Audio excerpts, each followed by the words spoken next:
Olá, seja muito bem-vindo, muito bem-vinda ao podcast Analista de Licitação. Aqui a gente discute as estratégias para você chegar muito mais rápido ao patamar de um analista master tubarão, que é o profissional que tem o seu faturamento acima de R$ 10.000 por mês.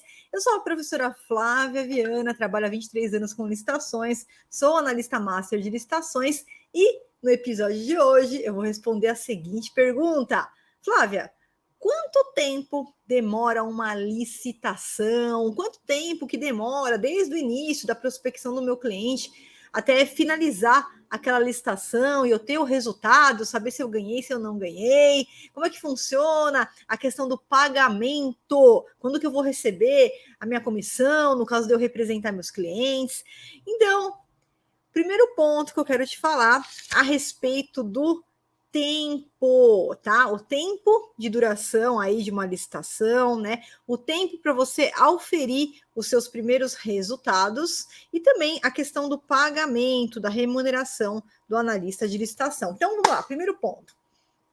Uma licitação, tá? Ela vai depender muito da modalidade que ela é realizada. Para você ter uma ideia, a modalidade mais rápida é a modalidade pregão. E a boa notícia é que a grande maioria, quase que a totalidade das licitações já hoje são feitas por pregão, né? Somente no governo federal, mais de 98% das licitações elas são por pregão eletrônico.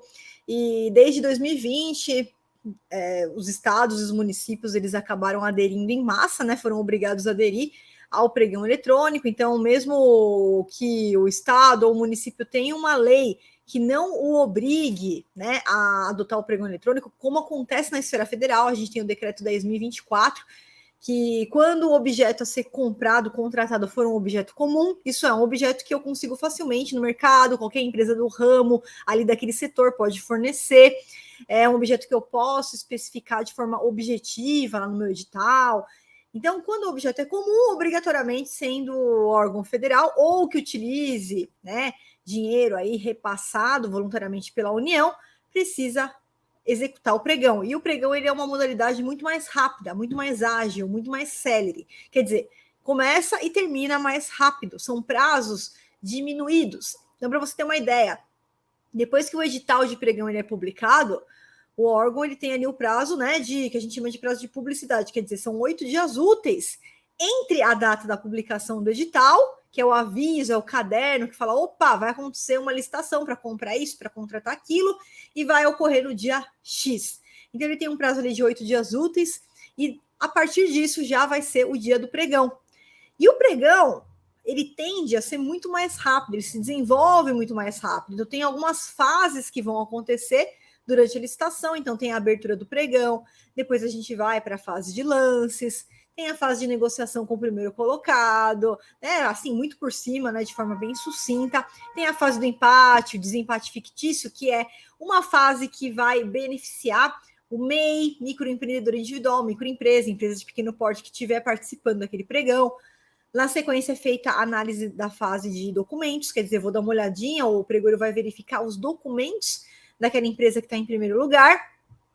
É dado sequência a uma fase recursal, se for o caso, se alguém interpor ali recurso naquele pregão, e depois aquele pregão ele é julgado, tem um vencedor, e a gente fala que aquela licitação ela é adjudicada e homologada. O que é isso? Eu tenho a finalização daquele procedimento, com a certeza, a precisão de quem ganhou aquela licitação, tá? E assim a gente finaliza a etapa da licitação em si.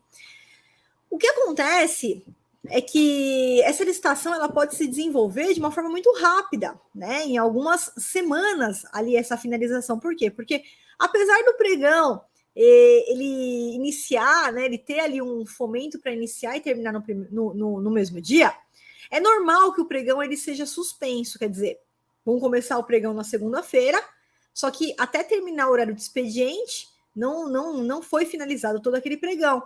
Então, o pregoeiro manda um aviso lá no chat, fala, a gente vai retomar esse pregão, por exemplo, na quarta-feira, às 8 horas da manhã, às 8 horas e 30, às 9 horas da manhã, ele vai avisar o dia e horário da retomada, para você estar ali, né? Deixar o computador ligado, dar uma olhadinha nas mensagens, porque quando for fase de lances, você vai participar.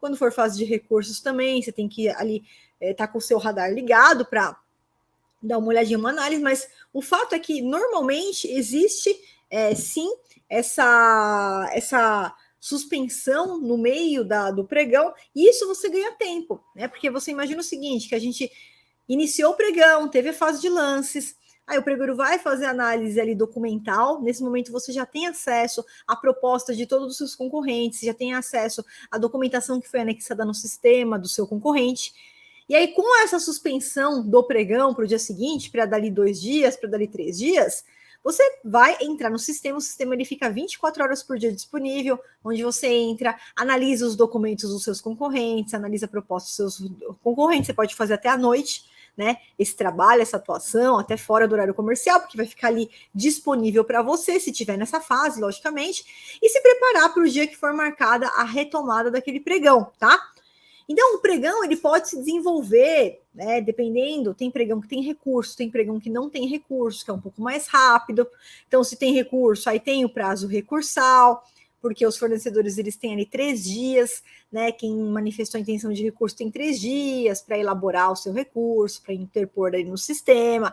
Os demais instantes têm mais 3 dias para, se quiserem impugnar, né? A gente fala de contra-razões daquele recurso, quer dizer, alguém vai lá e entra com recurso contra a minha habilitação e eu vou querer falar, opa, não, esse recorrente aqui tá errado, né? Minha habilitação aqui tá certa, meus documentos estão tudo certos. Então, levando em conta esses prazos, tá? Uma média, então, é que a gente tenha, desde o início até a finalização do pregão, isso pode acontecer muito rápido, pode acontecer em questão ali de 1, 2 semanas, ou às vezes levar 3, 4 semanas, então tudo vai depender do desenrolar, tá? Um prazo muito bacana que a gente tem, que inclusive a gente usou esse prazo para definir os nossos grupos de desafio. Desafio é um bônus que a gente tem junto aos nossos alunos, né, da formação de analista master em licitações, onde nós vamos juntos para o campo de batalha, desde a prospecção do cliente até a participação final, até aquele pregão ser arrematado, ser finalizado, né? E um tempo que nós temos aí é um prazo de 30 dias, que a gente coloca um prazo com folga, onde a gente estabelece, só para você ter uma ideia, são as seguintes etapas que a gente estabelece no desafio, tá? Nós fazemos 7 dias de prospecção de clientes, então durante 7 dias a gente abre o desafio e durante esses primeiros 7 dias a gente faz lá um passo a passo, junto com os alunos na prospecção do cliente, tudo para garantir que o aluno realmente aplique os conhecimentos do treinamento, que ele vá para o campo de batalha de forma segura e já ofira os seus primeiros resultados rumo aos 10 mil de faturamento por mês, tá? E na sequência, então, desses 7 dias da prospecção do cliente, a gente vai para a etapa número 2, eu chamo de etapa número 2, que durante 7 dias, né, é um prazo que a gente dá ali, isso pode acontecer muito mais rápido que isso, mas é um prazo que nós damos ali para o grupo, porque tem aluno que vai mais depressa, tem aluno que vai um pouco mais devagar, a gente respeita o ritmo do aluno, a gente faz uma semana de montagem de documentos e cadastros ali nos portais. Então, para o analista master coletar os documentos, né, dos seus clientes, das empresas que vão participar da licitação, fazer o cadastro no SICAF, que é um portal de documentos, né? Ele já vai nesse momento com conhecimento, ele já tem a rota ali do analista, do comprador, ele já sabe montar os documentos. Então, a gente dá mais esses 7 dias. E a etapa 3 já é a etapa de participação. Durante ali mais 2 semanas, 14 dias, a gente deixa aberto, porque tem licitação que acontece aquela semana, tem licitação que acontece na semana seguinte. Mas o fato é que durante o prazo ali do desafio, 30 dias, a gente já tem, desde o início da prospecção do primeiro cliente até a finalização ali daquela licitação, né? Algumas licitações acontecem antes que isso, 2, 3 semanas, outras podem demorar um pouco mais. Algumas licitações têm alguns casos, né, que a licitação a gente encontra algum erro ali, né? O próprio analista master encontra algum erro ali no meio do processo que precisa ser corrigido, e muitas vezes aquela licitação ela pode ser anulada, tá? Porque foi um vício, um erro ali do órgão público grande, e não dá para dar continuidade, então aquele pregão ele vai ser corrigido, aquele edital vai ser republicado, né? Alguns casos a licitação a gente fala que ela pode ser revogada, né? Acontece alguma coisa ali no meio do caminho, são alguns casos, não são todos os casos, logicamente, mas estou trazendo aqui para você também o que pode acontecer numa licitação. Mas o fato é que a grande maioria das licitações, e esse é o objetivo do governo quando ele abre uma licitação, é ele ter um ganhador. Porque, veja, ele precisa daquele produto, ele precisa daquele serviço, ele tem necessidade. Então, o interesse é que aquela licitação ela seja finalizada com êxito, ela seja adjudicada e homologada, isso é, deu tudo certo, alguém ganhou a licitação, tá? Então, esse prazo que a gente tem de 30 dias é um prazo que os nossos alunos eles conseguem iniciar desde a sua primeira licitação e já vencer muitas licitações. Aqui, ó, isso daqui eu vou deixar aqui um desses grupos de desafio que eu abri, e dentro desse prazo de 30 dias, né? Veja só, a Paola, então, ela iniciou desde a prospecção do cliente, já conseguiu a prospecção do cliente e participou durante o período de desafio de todas essas licitações e ganhou todas essas licitações a quais ela participou. Deu aí mais de 690 mil reais arrematados, tá? Nas licitações que ela participou, tá? Outro exemplo aqui, o Jefferson também. O Jefferson, desde a prospecção do cliente, nesse período de 30 dias, que é o período do desafio, ele participou de todas essas licitações e arrematou um total aqui, ó, nesse grupo de desafio, de 213 mil reais, tá? A Eliane, ela participou de uma licitação só. A Eliane, ela não foi. A Paola foi representando clientes, o Jefferson foi representando clientes. A Eliane, ela foi com a empresa dela. Ela é a própria analista master dela, né? E com a empresa dela, ela entrou, finalizou dentro do grupo de desafio e arrematou a licitação de 599 mil reais, né? Aqui o Fábio também ele arrematou aqui, ó, duas licitações, duas oportunidades aqui, né? Olha só, ele arrematou 2% desse valor, tá? A primeira licitação aqui, ó, 74 mil, a outra 24 mil, né?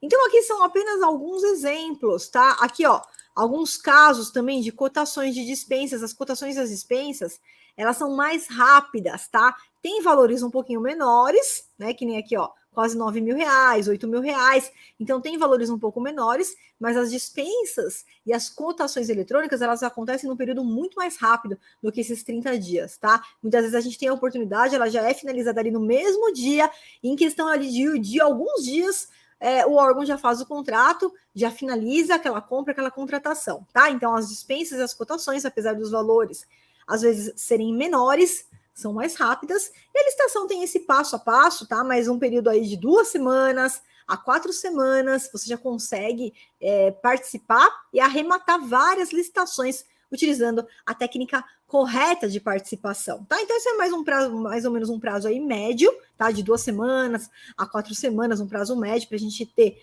todo esse passo a passo completo, desde a publicação do edital até a participação, até o vencedor daquela licitação, né? E um outro, né, ponto é, então, professora, quanto tempo que eu consigo oferir meus resultados? Então, muitos alunos que começaram no desafio nunca tinham participado de licitações na vida.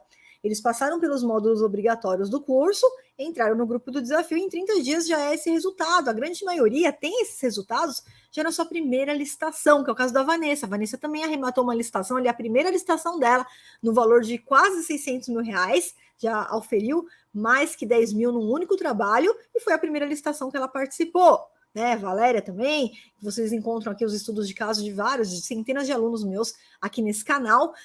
E a métrica que nós temos junto aos nossos alunos é que, se dedicando ali pelo menos 30 minutinhos por dia, né, ao método, em 30 a 60 dias ele já consegue com segurança ir para o campo de batalha e já oferir seus resultados, podendo inclusive já oferir o patamar de um analista master de licitações com um faturamento acima de 10 mil reais por mês, tá?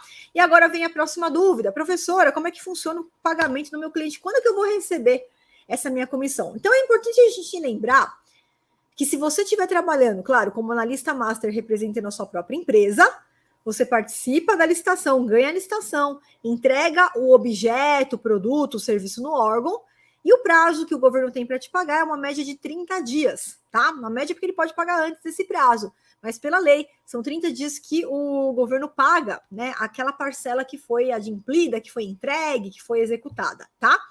Além disso, se você tiver representando clientes, se você é um analista master de licitações que representa os seus clientes, nesse caso, como é que vai funcionar? A gente sempre vai fechar um contrato com os nossos clientes. Então, dentro da formação em analista master de licitações, eu deixo lá para os meus alunos o modelo de contrato que eu utilizo com os meus clientes. A gente fecha um contrato por cliente, né?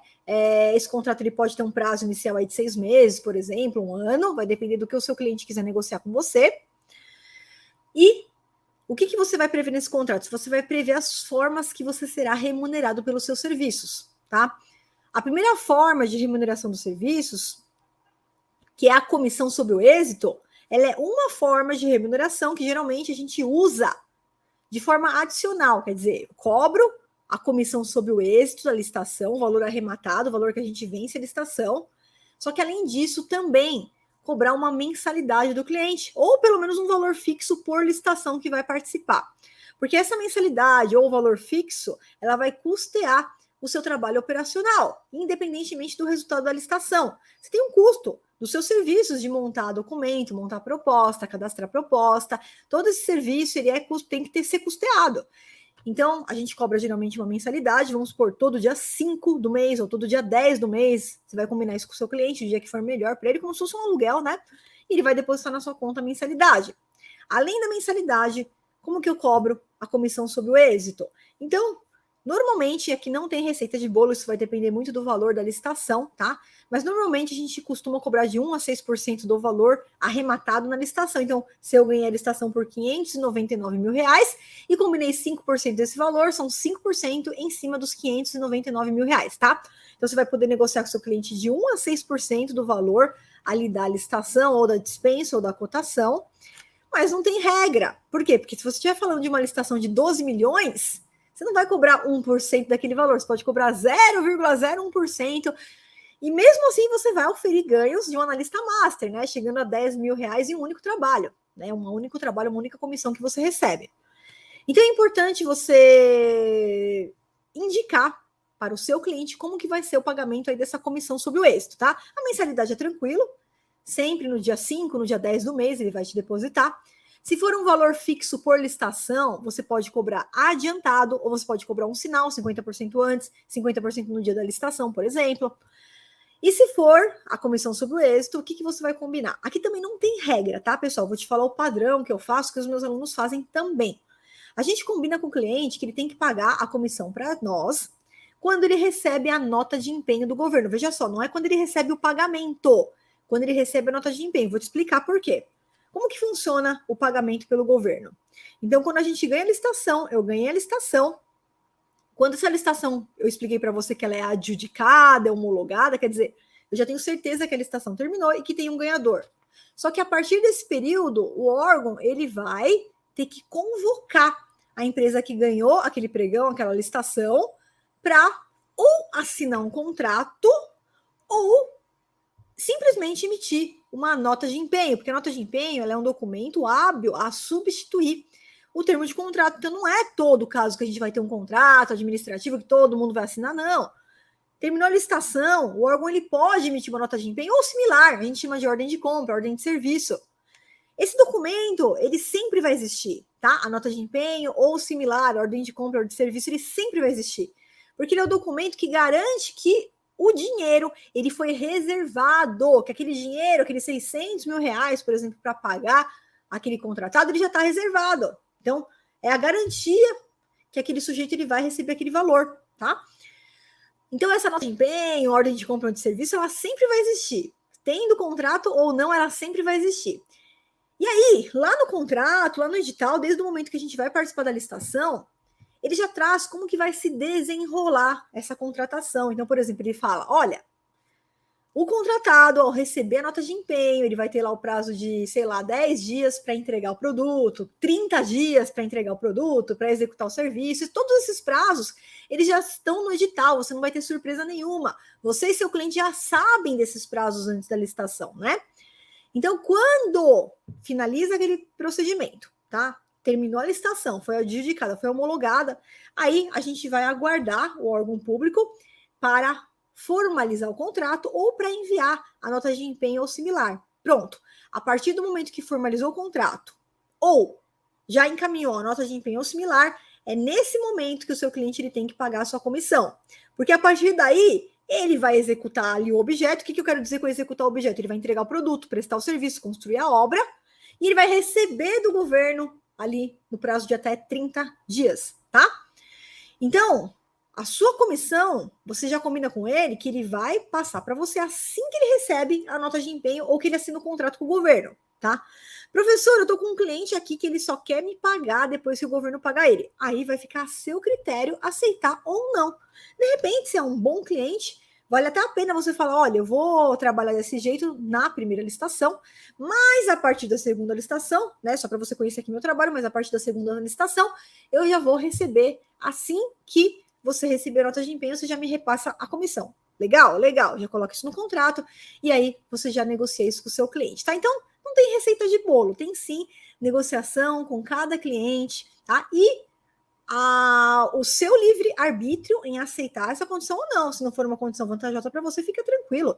Parte para outro cliente. A gente tem mais de 90% das empresas que estão abertas no Brasil e estão fora do mercado das licitações e que você pode inserir esses clientes no ramo das licitações, tá? Então tem muita empresa para prospectar, basta você ter boa vontade, comprometimento e o seu conhecimento como analista master de licitações para realmente trazer resultados para os seus clientes, sem expô-los a nenhum aí, nem sem expor seu cliente a nenhum risco, sem correr o risco de se queimar, né, de fazer coisa errada. Por isso que você tem que atuar com conhecimento. Não pode atuar como amador, não pode atuar como aventureiro, mas atuando com conhecimento, você tem segurança, você presta um serviço de segurança para os seus clientes e fatalmente você vai ter resultados e alavancar a sua carreira. Bom, espero que você tenha gostado desse vídeo. Se você gostou, já deixa o seu like aqui e não esquece de se inscrever aqui no nosso canal para você não perder nenhum conteúdo. Lembrando que todas as segundas-feiras nós temos um aulão ao vivo às 19 horas e toda terça e quinta um podcast analista de licitação. Um grande abraço para você e eu te vejo no nosso próximo vídeo. Até mais!